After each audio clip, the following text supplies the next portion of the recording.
Let's talk about legitimizing. Legitimizing things we should not legitimize. So there's a lot of opportunities these days to burn up your time and energy and ruin your inner peace, create a bunch of frustration for yourself by getting into conversations that are absolutely pointless. What I want to highlight is that the very act of getting into a conversation that is pointless, where you perceive that a person is not being genuine, so in other words, they're being disingenuous, there's no truth to their argument at all, and there's no possibility of truth in their argument, by simply getting into the conversation, or because you can't always really distinguish a person's genuineness or their motives at the outset of a conversation, but once you get into one, it doesn't usually take too long.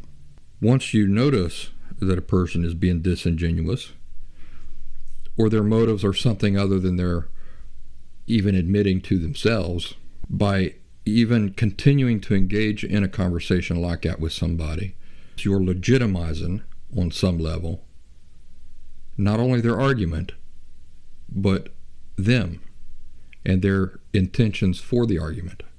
When I say argument, I just mean discussion. I present these facts, you present those facts, and that's what I mean by argument. I'm not talking about pulling people's hair and poking them in the eyes and stuff like that, kicking them in the shins.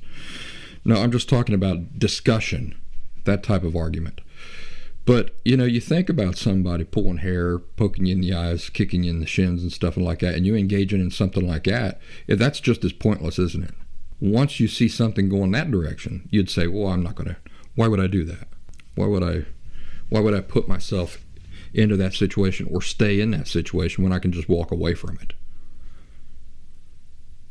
But the point again is legitimizing stupidity, legitimizing idiocy, legitimizing a lack of genuineness with debate, simply by entering the debate.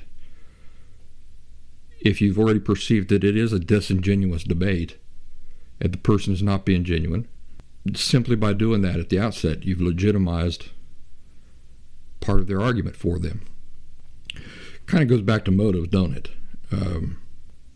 In the past, we've talked about how it's never necessarily the thing itself that can be considered healthy or unhealthy, but rather the motivating force behind it.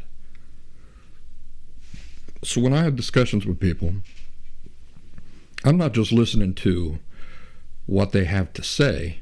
I'm making an analysis about their reasons for saying it. What's really motivating them? What is really fueling the things they're saying or the ideas they're presenting and stuff like that.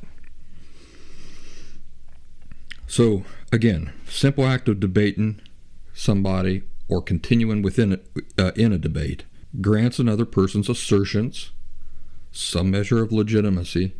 It grants the assertions a measure of legitimacy, and then it grants their motives some measure of legitimacy.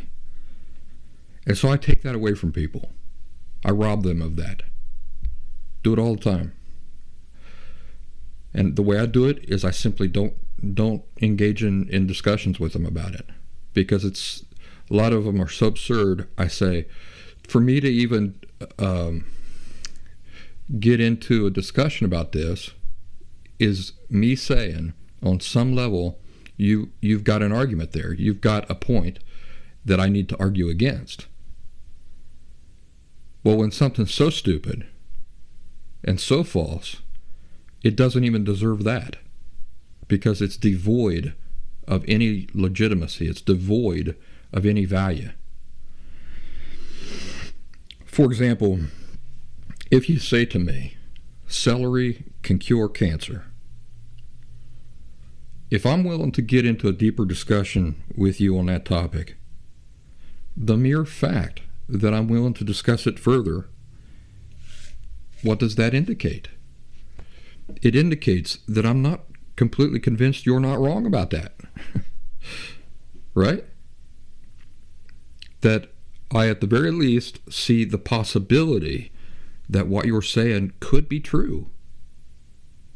That's why I want to get into the discussion. I say, oh, now these studies have shown that that's not true. And you say, well, actually, there are some other studies that show this. And I go, oh, well, yeah, but why wouldn't doctors be using celery? They're just injecting celery into people's veins and stuff. Well, I asked myself that question too. And the reason I found is this. You see, the whole fact that I'm in the discussion legitimizes the possibility in my mind. It's me granting you an assumption that perhaps you're right. Perhaps there is something to this that I don't know about. By the way, I'm not saying that celery can't cure cancer. I'm just using this as an example.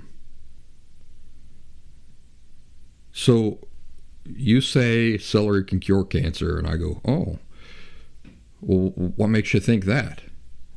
Right there, I've legitimized your argument as possibly being true. There might be something to that. You might know something about celery that I don't.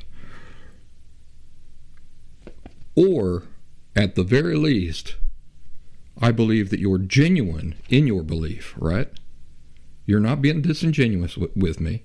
You're not being emotionally false or emotionally dishonest. You're not being intellectually dishonest with me. You really believe it.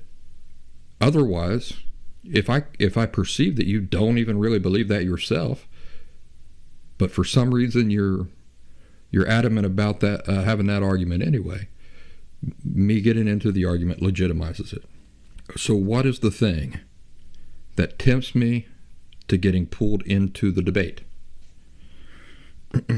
It's the possibility, 1, that you might have a point. 2, that you're genuine. That I perceive, that I believe that you're being genuine with me. So what does it mean if you say something like that to me and I go, well, okay, I'm going to go over here. Nice talking to you. And I just leave it. I don't even engage in a conversation like that. What does that indicate? I don't see any possibility that you're right whatsoever. And number 2, you're not being genuine with me, so I'm not going to waste my time. Why would I waste my time? You can't even be honest with yourself. How can I expect you're going to be honest with me? Why would I waste my time that way? Why? I don't do it. I don't do it. You could take one of those things out too. You could say that I believe that you possibly might be right, but I can tell you're not being genuine with me for your motives for having that conversation or for bringing that subject up. I still won't have the conversation with you. I won't legitimize your disingenuine motives. When I say legitimize, I'm saying that the purpose for it, you have a valid purpose for that argument or for wanting to have that discussion.